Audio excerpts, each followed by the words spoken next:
So, this isn't a video I thought I would have to make.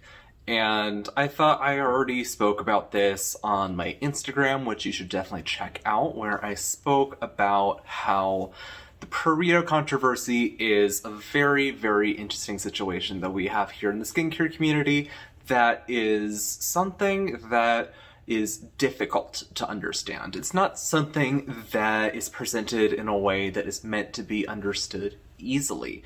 And as such, a lot of people have interpreted it in a way that I think is not necessarily the most productive. And I think I just need to make this video right now because I am seeing a lot of people on my feed and other people's feed come to these conclusions that I don't think are necessarily healthy, and I want to make sure that I am doing my part to air out my voice, my opinions, and making sure that I'm doing the best that I can to talk about my side. It's funny because I actually was working on my winter/autumn, technically, empties video before this, which is a very long video, and I hope to get that out soon. I feel the need to talk about this because I had made a video where a lot of people interpreted it to mean that Purito was or was not the same as these other Korean sunscreens, and because of all these controversies that came up, they should or shouldn't buy it because of reasons.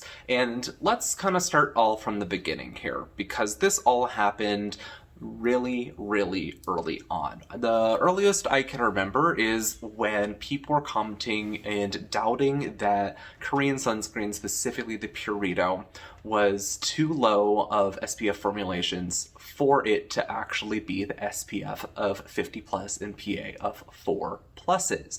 This came from mostly smaller members of the community who just took everything at face value. I know I just had my ingredients video where I talked about you shouldn't take things at face value, but you should read the ingredients, about how there is a very small percentage of SPF filters inside of these sunscreens. Now, I will never claim to be an expert on any of this unless I go out and get the actual education and degree required to be a cosmetic chemist or formulator. So I absolutely want you to watch the videos that were put out by Lab Muff and Beauty Science, by Cassandra Bankson, by Glow by Ramon, who are actual industry professionals. There are plenty more out there, or people training to become industry professionals who understand how this all works as a science more than me.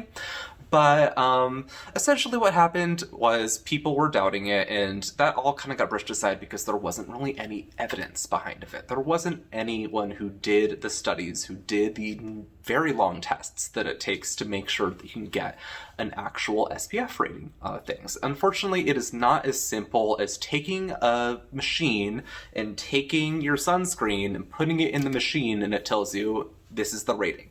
Unfortunately, that is not how it works. Purito has published their studies showing how they were able to get their SPF rating, where they said it was SPF actually of over 80, and it was able to do that. But eventually, people were like, okay, cool. That's enough. There was some more drama where you have people like Ratzilla Kazmi, one of the biggest people in the Japanese beauty scene. They have an amazing resource towards finding all of this, who also doubted that the Purito sunscreen had enough SPF filters in it. And that was a larger voice, so a lot more people took notice. But at the same time, people also put doubt into it because they were a Japanese influencer trying to promote Japanese products instead of Korean products. I don't want this to turn into a history lesson, but long story short, Japan and Korea don't have a good relationship. So it wasn't the most far-fetched thing to kind of link together some potential issues going on regarding there, though I'm not going to claim that there was anything going on there. I think Ratzilla genuinely thought that there was probably not enough SPF filter in there whatsoever, especially considering that Japanese sunscreens tend to have larger concentrations and larger numbers of SPF filters inside of their sunscreens.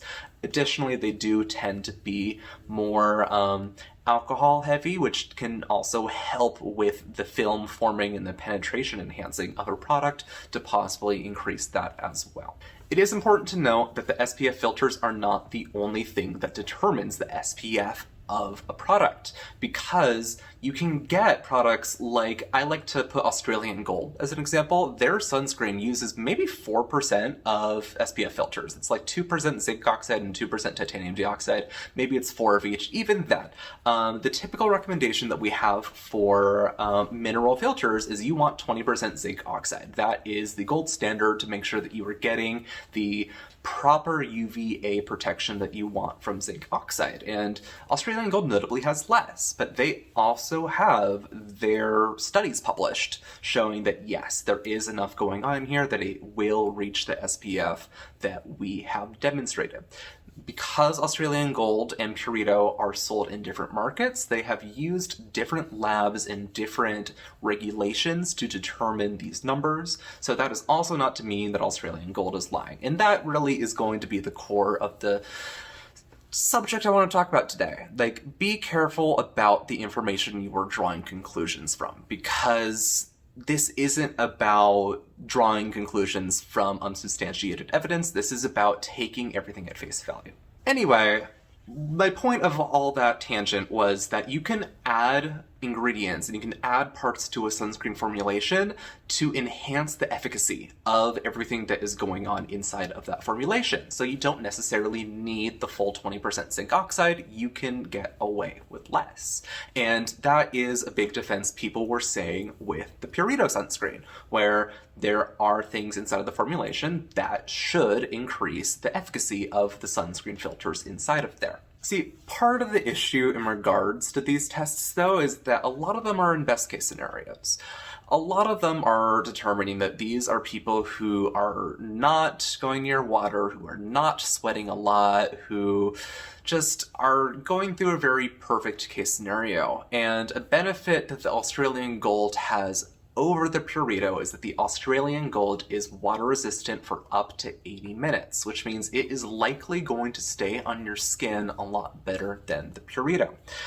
The Purito is far from water resistant. There is zero advertising whatsoever of it being water resistant, and due to its formulation, due to the ingredients inside of there aren't any oils or silicones or anything that traditionally have shown to make a sunscreen water resistant. So it is very likely for you to sweat it off if you are a sweaty person, or if it's hot outside, or if you are going swimming. It is not recommended for any of that. Cool, but what does any of this have to do with what is going on right now? So right now we have a website, Inky Decoder, which is in fact the website that I actually post in my description box for the ingredient lists of every single product that I can find, as long as it is on that website. I really enjoy the website because it is anti-fear-mongering. They are just about providing facts and not trying to determine other things in regards to that. They do some of it. They do absolutely kind of give you a rundown on ingredients. They determine some ingredients as goodies. They have how comedogenic something is, which isn't necessarily the most truthful thing out there because your skin is not the same as rabbit ears. They do have acne triggers. But it's far better than the other websites that do put on EWG. But this isn't about Inky Decoder.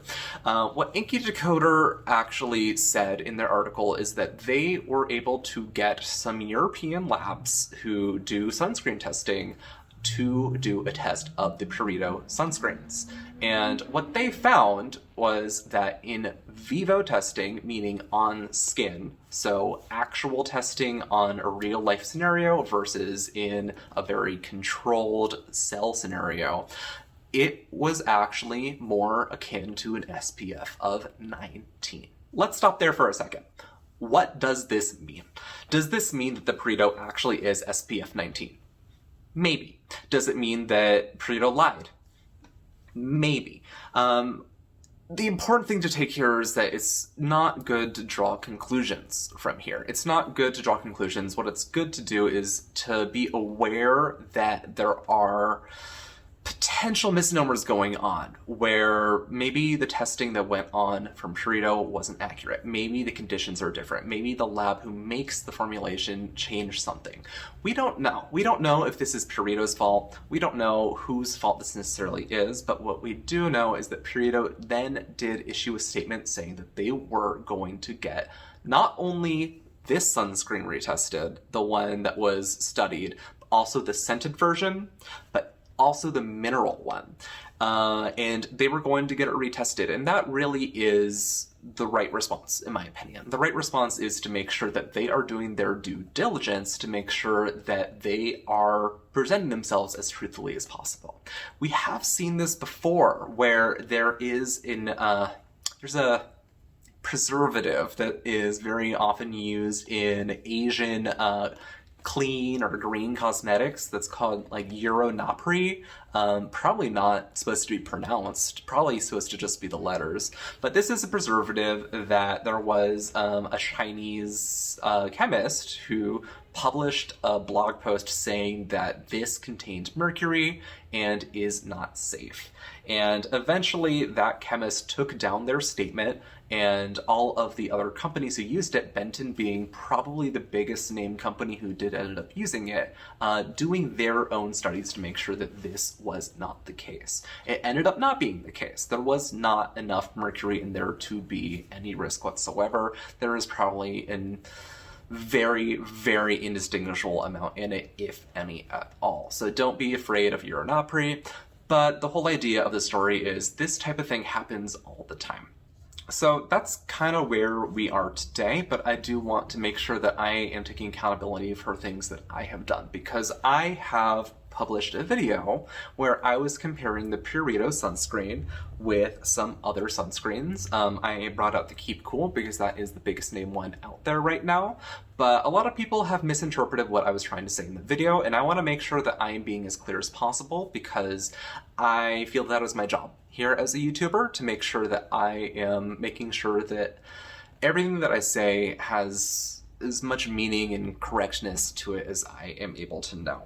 And I thought I did a good enough job at doing this, but clearly I didn't, because enough people have asked me this question that I feel the need to be as explicit as possible regarding this right now, and to make sure that my accountability is taken in consideration, where I want to make 100% clear.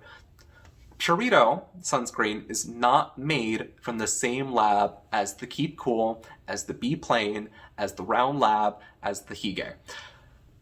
Purito is made by Nowcause. The other four are made by Green Cause. That's why I said it's a Green Cause sunscreen roundup. That's why I took the time to say that it uses different sunscreen filters. This is why I took the time to say that this comes from the same lab as Claire's, and these come from different labs. And as such, it is not okay to make the conclusion that because this theoretically has SPF 19, that this also theoretically has SPF 19.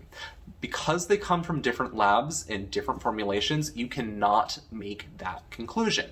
That is not how science works. So that's where I felt the need to make this video, where we have this one being sus, and this one, there is no reason until any further studying is done to believe that this one is sus. If you do believe this one is sus, we're starting to get into the realms of xenophobia. So the Purito sunscreen, there have been studies that bring in the doubt for this, and that is based on the formulation. A company that would have reason to be doubting all this is Claire's, who actually has gone ahead and removed both of their sunscreens from the market as well to get them retested as well, because they use the same lab as Purito.